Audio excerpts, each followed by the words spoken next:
சுட்ட தோசை, அரிசி மாவும் உளுந்து மாவும் கலந்து சுட்ட தோசை. அப்பாவுக்கு 4, அம்மாவுக்கு 3, அக்காவுக்கு 2, குட்டி பாப்பாவுக்கு 1.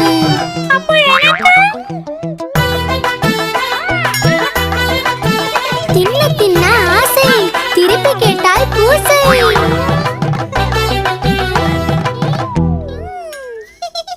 மொறு மொறு மொறு முறுக்கு எங்க பாட்டி சுட்ட முறுக்கு.